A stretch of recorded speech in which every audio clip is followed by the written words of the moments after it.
Welcome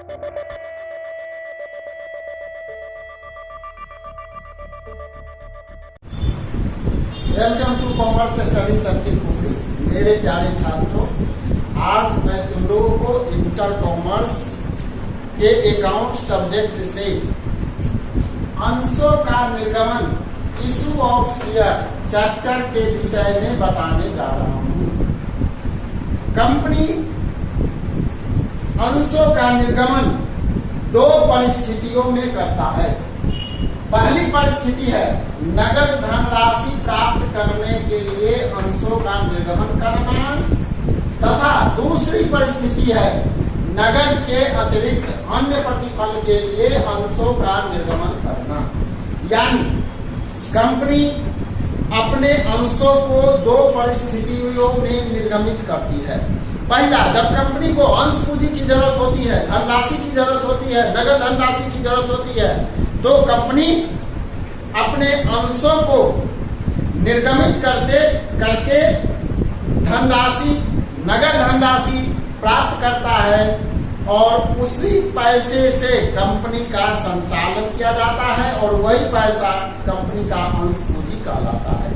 तथा दूसरी जो परिस्थिति है उसके अनुसार कंपनी कभी कभी नगद के अतिरिक्त कोई प्रतिफल के लिए अंशों का निर्गमन करती है। जैसे कोई कंपनी की ओर से कोई संपत्ति खरीदा गया या कोई चीज खरीदा गया, तो वहां नगद से भुगतान न करके कंपनी अपने अंशों के द्वारा उसको भुगतान करती है। इसीलिए इसको कहा गया है नगद के अतिरिक्त अन्य प्रतिफल के लिए अंशों का निर्गमन। कंपनी की ओर से नगद धनराशि प्राप्त करने के लिए जब अंशों का निर्गमन करती है तो अंश दो तरह से निर्गमित फिर होता है।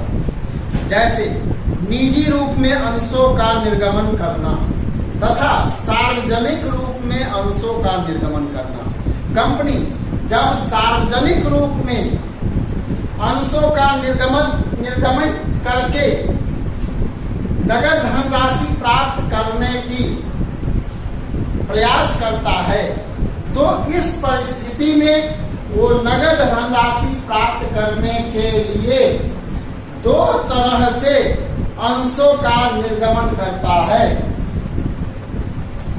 पहला,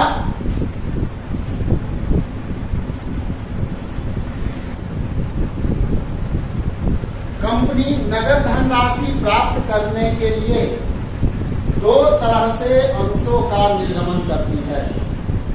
पहला, संपूर्ण धनराशि एक किस्त में या एक मुश्त में प्राप्त करना, तथा दूसरा, एक से अधिक किस्तों में धनराशि प्राप्त करना।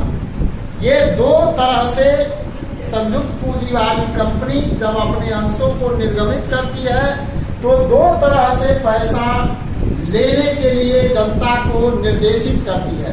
पहला में है कि संपूर्ण धनराशि एक किस्त में यानी आवेदन के समय ही वह मांग लेती है, और दूसरा है कि जब कंपनी को आवश्यकता नहीं है तो अपने प्रविवरण के मुताबिक एक से अधिक किस्तों में अपनी धनराशि को प्राप्त करती है।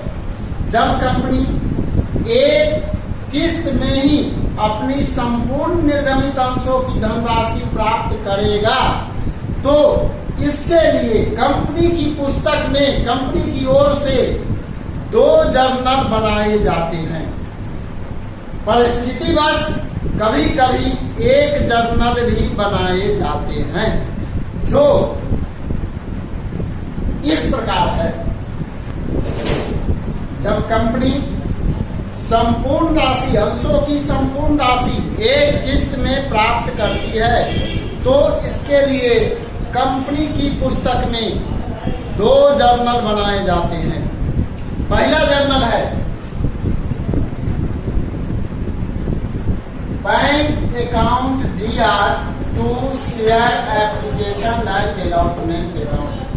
Being share application money received on dash share of dash each. यानी कंपनी अपने अंशों के विक्रय पर जो धनराशि संपूर्ण धनराशि एक बार में प्राप्त करती है, तो उसके लिए संपूर्ण धनराशि प्राप्त करने के लिए पहला जर्नल बनाती है यही बैंक अकाउंट दिया to share application and allotment account, तथा इसके पश्चात नगद धनराशि प्राप्त करने के पश्चात या बाद उस धनराशि को वो अपना अंश पूंजी बनाने का कार्य करती है, जो कंपनी का अंश पूंजी होता है। इसके लिए दूसरा जर्नल वो बनाती है अपने एप्लीकेशन एंड अलॉटमेंट मनी को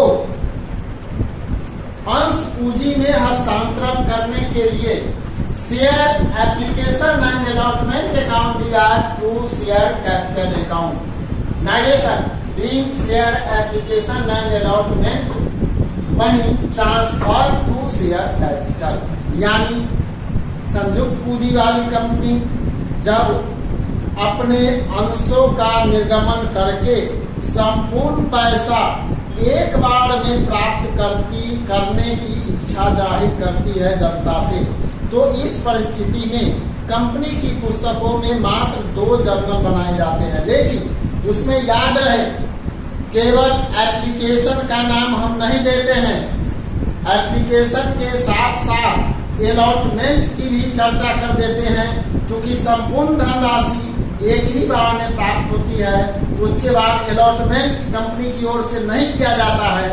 इसीलिए इस एप्लीकेशन में ही हम अलॉटमेंट की चर्चा करते हैं और यही प्रथम जर्नल बनाया जाता है तथा दूसरा ये जर्नल बनाया जाता है।